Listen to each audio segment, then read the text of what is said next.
Introduction.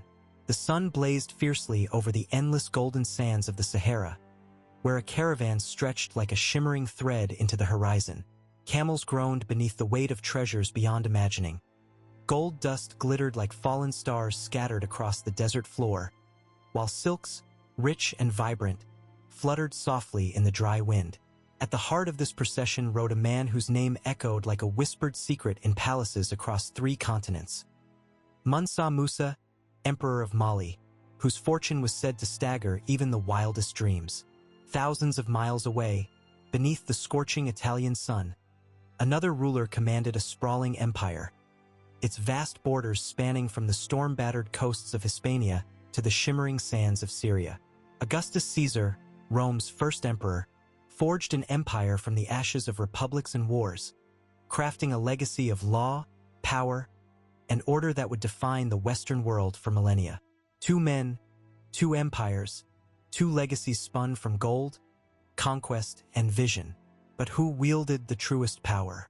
Whose wealth transcended mere treasure to reshape history itself? And what secrets does their distant rivalry, separated by centuries and seas, reveal about the enduring dance of wealth and empire? Origins of power from Mali to Rome. In the heart of West Africa, where rivers pulse with life and the earth offers its richest gold, the Mali Empire rose like a titan cloaked in sand and sunlight.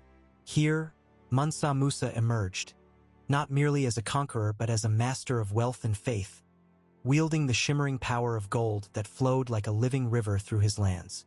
His realm stretched across trading routes weaving from the bustling markets of Timbuktu to distant Mediterranean shores, a network humming with salt, gold, and human ambition. Far to the north, Rome's streets echoed with the echoes of civil war and rebirth.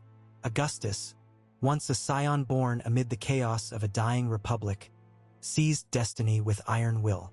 Donning the mantle of princeps, the first citizen, he stitched together law, military triumph, and vision into the tapestry of peace known as the Pax Romana. His rise was not chance. It was the weaving of alliances, the forging of victory, and the unyielding claim to destiny. When Mansa Musa embarked on his legendary pilgrimage to Mecca, his caravan spilled gold like stardust across the sands of Cairo, shaking markets and rewriting the world's understanding of wealth.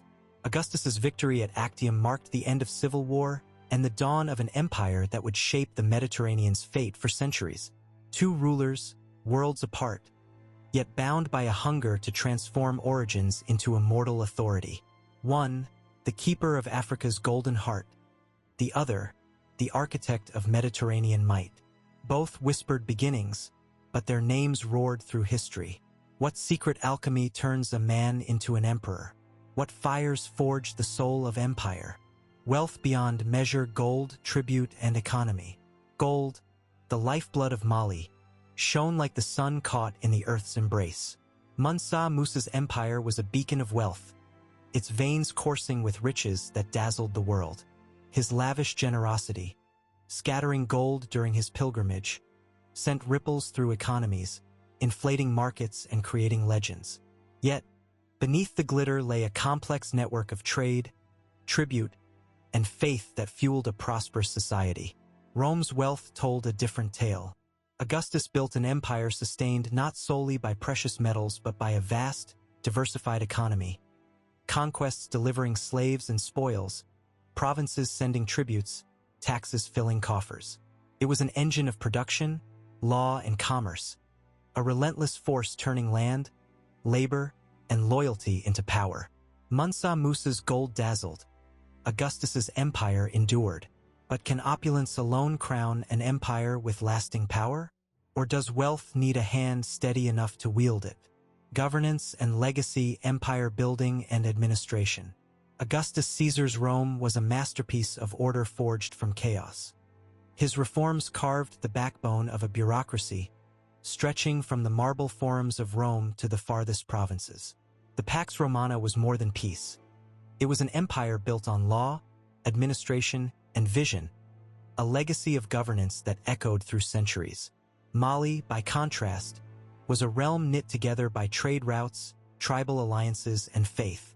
Decentralized yet resilient, It governed through networks of local leaders under the emperor's guiding hand. Its legacy was less about monuments of stone and more about vibrant centers of learning and culture that thrived amid the desert's embrace. Augustus reshaped Rome's skyline with arches and temples, monuments to power and eternity. Mansa Musa commissioned great mosques and universities, sanctuaries of faith and knowledge. Which model stands more enduring, the rigid stone or the living culture? Which legacy outlives the ages? Religion and divine authority. In Mali, Mansa Musa was more than a king. He was a devout Muslim, a pilgrim whose faith illuminated his rule. Through religion, he wove connections across the Islamic world, building Timbuktu's great mosques, sanctuaries that became beacons of learning and spiritual power. Faith was not merely a belief but a pillar of empire. Augustus claimed a divine aura as princeps, semi-god, the earthly embodiment of Rome's destiny. Religion and state were threads woven tightly. Temples, rituals, and the emperor's own image intertwined to assert authority. Two emperors, two worlds, one drawing power from spiritual devotion, the other from divine rite and ritual spectacle. How does faith shape the architecture of power and the culture it leaves behind? Military power and expansion. Augustus stood as Rome's supreme commander, his legions disciplined instruments of conquest. The Battle of Actium was a symphony of strategy and firepower, securing his reign and the Mediterranean basin itself. Rome's military might was the foundation of its vast reach and enduring order. Mali, surrounded by deserts and rivals, rarely marched to war on the scale of Rome. Instead, its strength lay in diplomacy, trade alliances, and control of wealth. Military power was not always conquest but defense of prosperity and influence over vast lands. Was true power forged in the clashing of swords or in the silent sway of gold and alliances? Which path carves a deeper empire? Cultural influence and the arts. Rome's legacy is etched in marble and law, monumental architecture, epic poetry, and jurisprudence that shaped civilization's very foundation. The Library of Alexandria, though lost, symbolizes the hunger for knowledge and order that marked Rome's cultural zenith. Mali's pulse beat in vibrant oral traditions, in manuscripts preserved in Timbuktu's sands, centers of Islamic scholarship and cultural patronage that defied desert's harshness. Here, knowledge flowed through tongues and ink, a living testament to African intellect. Which culture's imprint echoes louder in the corridors of time? The stone monuments or the manuscripts carried on desert winds?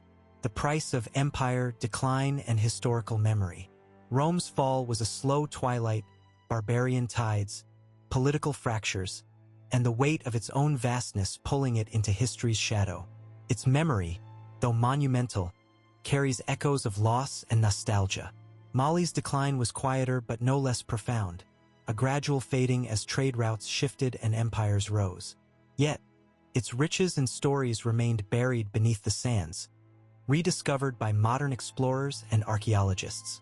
Their stories remind us that empires are fragile, dazzling flames flickering in the winds of time. What lessons do their rises and falls whisper about human ambition? Its power, its limits, and its price. Closing reflection. In the glittering gold of Mali and the marble grandeur of Rome, we find not just empires, but the eternal dance of power and legacy. Mansa Musa and Augustus Caesar, separated by deserts and centuries, reveal how wealth can build kingdoms and faith can crown emperors.